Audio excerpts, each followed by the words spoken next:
Today I am celebrating the International Day for Older Persons. Now, this is something I am very, very happy to be celebrating. Now, even though, as usual, this is somewhat nuanced for me because older persons doesn't always mean elders. There is a difference, but that's maybe a subject for another day. Today I want to celebrate and maybe to remember the absence of older people in our lives today. Yes, definitely not so much to celebrate. I'd like to celebrate older persons, but I would like to mourn their absence because for so many people they seem to be invisible in modern culture.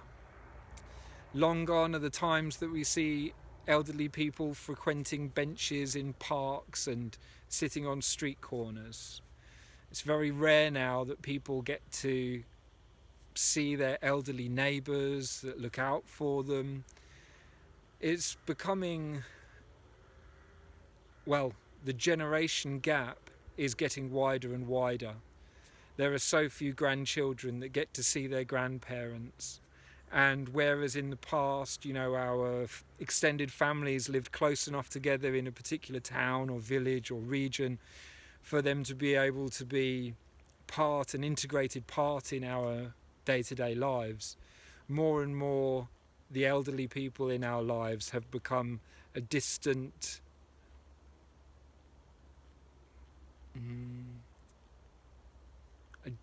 presence that we visit occasionally when we can, through no fault of our own necessarily, the demands of modern life being what they are. It must be hard to be an older person these days, especially in a culture which has become so addicted to the idea of youth. It must be strange to have wrinkles on one's face when we can see people so much younger than us trying to erase every last trace of aging from their face. And I'm sure the majority of aged people would not care. I have wrinkles on my face and I am proud of it. To many other people I would probably already be considered an older person, even though inside I consider myself to be about 13. In fact, some of the people I know would think of me as a not very mature 13-year-old inside and out. But clearly, to people who haven't encountered me before, I'm wearing wrinkles. Look, when I smile, look at that. And do I care? Not one jot. Aging, well, unquestionably it's a sign of survival. Maturing is a sign of an accrual of knowledge and hopefully wisdom. There are some people who I might esteem not to have gathered that much in the way of wisdom, and yet I have found myself confounded by that thought on many occasions. The more one gets to know people that have been around a few years, the more one realises the way of perceiving the world that they have managed to refine in the course of all those years of surviving. Older people have enormous gifts to give, and very often they are not being requested. In some cases, those elderly people are not giving forth of their gifts, and in many ways they are depriving our culture. Some may think that their gifts are unwanted, uninvited, unappreciated, and yet probably now more than ever we desperately need the wisdom of the ages, the wisdom of the elderly to help us to see a way through. Because although we may consider ourselves to be part of this brand new digital age, this virtual reality, oh Grandad, how could you possibly understand? Oh, you're so out of touch. You don't even know how to use your smartphone. What could you say to me about the wisdom of living? Well, human beings have needed love and connection for a very long time. And the people that we consider to be older persons now, in their 60s and 70s and 80s, they remember life before the arrival of this technology that we must all suspect is having its way with us.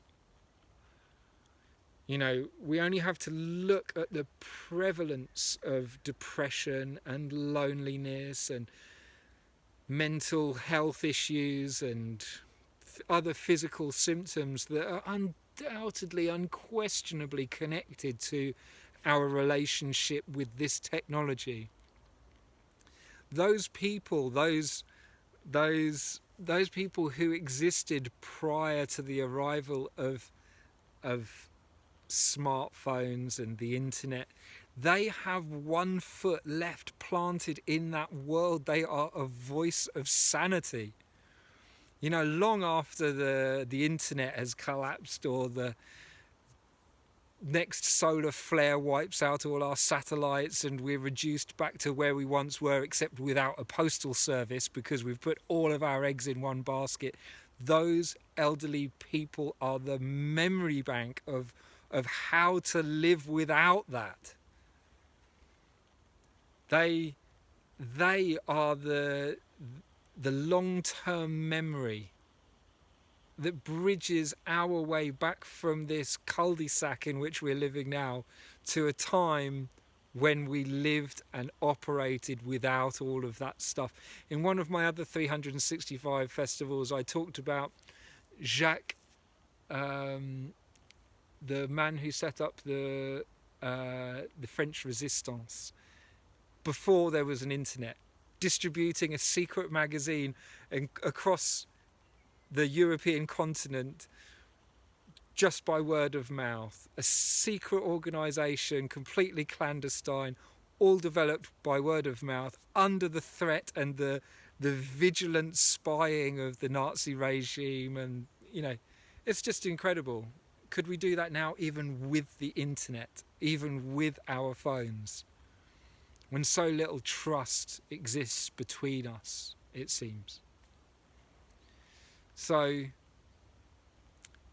older people, they have so much to give. In the last couple of years, I've had to spend a fair amount of time in nursing homes, giving talks, but also visiting my mother and father as they retreated into a home, no longer able to look after themselves at home, not willing to move into another family home with me and my family, feeling like they didn't want to be a burden. And they deprived me and my family of the gift of caring for them in their older years, the gift of being able to witness their dying.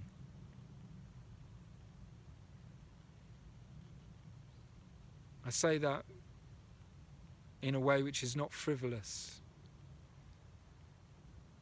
There's enormous treasure to be found in accompanying other people through the last stages of their lives, and the majority of our older people today are doing that within the confines of a nursing home or on their own at home, unwitnessed, unappreciated.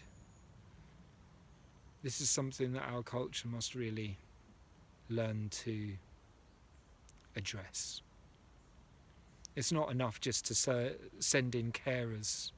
If we don't find ways to build bridges to bring families and their older people back together, there's a great deal of suffering that awaits us. So today I want to celebrate older people, to have a brief moment of silence and to mourn their absence in this society. This is to older people.